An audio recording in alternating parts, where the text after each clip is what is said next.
클스 여러분 안녕하십니까? 지난 한 주간 클스 여러분들의 심장을 뛰게 만든 가장 핫한 책을 골라 아무도 감히 이야기하지 못했던 책의 뒷이야기를 털겠습니다. 하드코어 책 보기 시간 썰전입니다.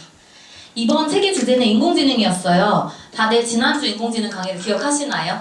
네, 강의가 상당히 쇼킹했죠. 그리고 강의를 듣는 여러분들에게도 많은 혼란과 고민만을 안겨주고 끝났던 것으로 기억하는데요. 다들 어떻게 생각하시는지요?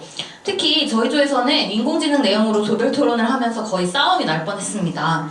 인공지능의 긍정적인 면을 강조하느냐 아니면 부정적인 면을 강조하느냐의 관점의 차이로 인해 팽팽하게 의견이 맞섰습니다. 사실 우리가 읽은 이번 인공지능의 미래 시나리오 이 책에서는 인공지능이 개인에게 새로운 가치를 창출해주고 잘 활용하면 매우 편리하고 또 사회적으로도 긍정적인 측면에서 좋은 영향력을 행사할 것이라고 강조하고 있는 것 같습니다. 그러나 인공지능 과연 삶의 편리와 가치 창출에 기여하는 것에서만 끝날 것인가? 아니면 인간이 만들었지만 인간과 신에 도전함으로써 우리의 삶을 파멸로 이끌 것인가에 대한 논란은 여전히 끊이지 않고 있는 것 같습니다. 사실 인공지능을 개발하면서 과연 하나님은 존재하는가? 하나님이 필요한가? 기독교인으로서 인공지능을 어떻게 바라봐야 하는가에 대해 속 시원히 의견을 나눌 곳이 없기도 한 것 같습니다. 특히 우리같이 기독교계에서는 하나님이라는 존재가 이미 매우 명확히 자리 잡고 있기 때문인데요. 근데 정말 하나님은 존재할까요, 대환씨? 네, 하나님 근본적으로 그래서 오늘은 지난 조별 토론에서 기독교적 관점에서 인공지능, 인간과 신의 영역에 도전하다라는 주제로 인공지능이 삶을 윤택하게 만들어준다는 친인공지능파 김대환, 윤다현 씨와 그럼에도 인간이 주체가 되어야 한다, 인간제일주의 반인공지능파 김주영, 유준 씨를 모시고 이야기를 들어보겠습니다. 안녕하세요, 여러분. 안녕하세요. 네. 그럼 먼저 친인공지능파 김대환 씨 의견 말씀해 주실까요? 여러분 먼저 썰전에서 김구라 씨 아시죠?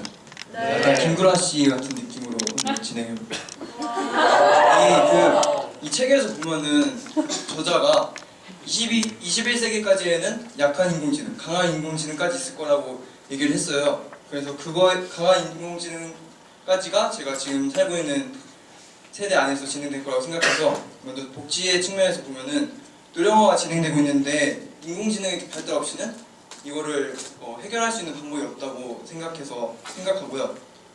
또 장애인들이나 이런 분들을 위해서도 인공지능 기술이 개발되어야 된다고 생각하고 있어요. 또 언어적인 부분에서도 저희가 지금 기존에 있는 그 지식들을 배우는데 시간이 너무 많이 썼는데 인공지능이 개발되면은 더 이상 기존의 지식보단 새로운 걸 창조하고 이런 데 더 신경 쓸 수 있어서 시간적으로 더 좋은 것 같고 마지막으로 이제 의학기술의 발달이 그 불치병을 개선한다든가 아니면 더욱더 정확한 진단을 통해서 진단을 할 수 있어요.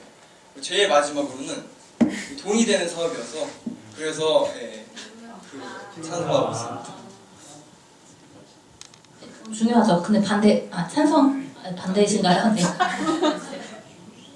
저는 좀 다르게 해석했습니다. 보시면 생산의 효과성이나 인공지능이 갖고 오는 어떤 편리성은 전적으로 동의를 하나 노동시간의 단축을 통해서 해방이 되고 우리 많은 사람들이 그것을 통해서 많은 이익을 얻을 수 있다고 생각하지만 반면으로는 이것이 가져올 파장이 너무나 큽니다. 사실 아까 대환씨께서 말씀하신 것처럼 사회 불평등을 해소하고 장애인에게 더욱더 많은 기회를 줄 수 있다고 생각을 하지만 결국 노동 없이는 사회가 어떻게 이루어질 것이고 그 노동을 통해서 사람들이 생산하고 그 생산을 통해서 소비를 하는 이런 사회 구조와 그런 사회의 방향성과 상호작용들이 인공지능으로서 그걸 상실하게 되고 결국은 사회 불평등을 가속될 수밖에 없습니다.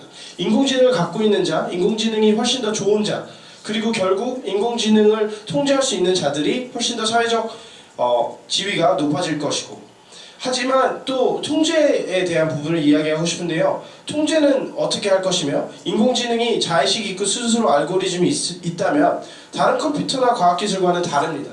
우리가 셧다운을 할 수 없는 거고 그들이 함께 인공지능이 함께 협력하여서 더욱더 많은 악을 이룰 수도 있다고 저는 생각을 하거든요. 감사합니다. 그럼 다시 우리 반박하는 의견 윤다현 씨께서 말씀해 주실까요? 근데 그 인공지능의 통제 가능성에 대해서 말씀해 주셨는데요.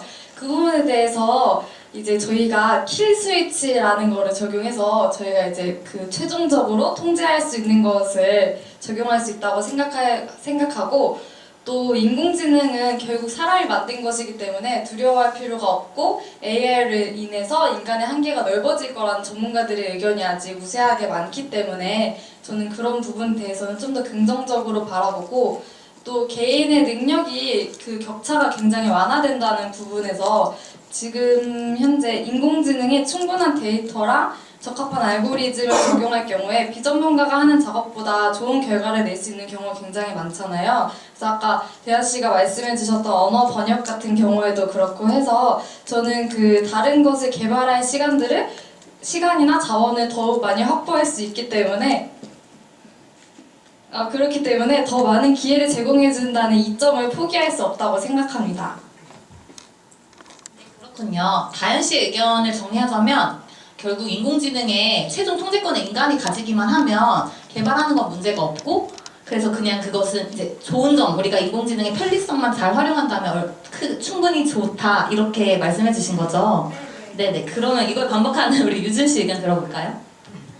그 인공지능의 그 발전으로 삶이 윤택해지고 그리고 편리하겠지만 그 편리함 속에서 그 자기 자신만의 생각하는 이기심이 늘어날 테고요. 그리고 그로 인해서 인간은 그 기계에 의존하게 될 것이고, 그리고 그 인공지능이 해결해주는 그 삶을 살다 보면은 우리가 하나님을 믿어야 하는 이유와 본래의 가치가 사라질 거라고 저는 생각을 합니다. 그래서 인간은 결국에 소통하면서 그리고 서로의 감정을 나누고 교제하면서 살아가는 존재인데 그렇게 과도하게 이제 인공지능이 사람보다 이게 주체를 넘어서면은 그거는 좀 안 좋다고 저는 생각을 하고 있습니다. 의견 감사합니다. 그러면 이와 관련해서 우리가 짧은 영상 하나를 준비했는데요. 한번 보실까요? 인공지능 로봇이 그렇게 발전하다 보면 사람 공격하는 거 죄송합니다. 기계적인 문제가 있어서. 상상도 했을 것 같은데. 지금 그 영화를 통해서 인공지능의 비약적인 발전 그리고 사람의 무절제한 행동이 이러한 비극을 만들 수 있다는 것들을 경고하는 것이거든요.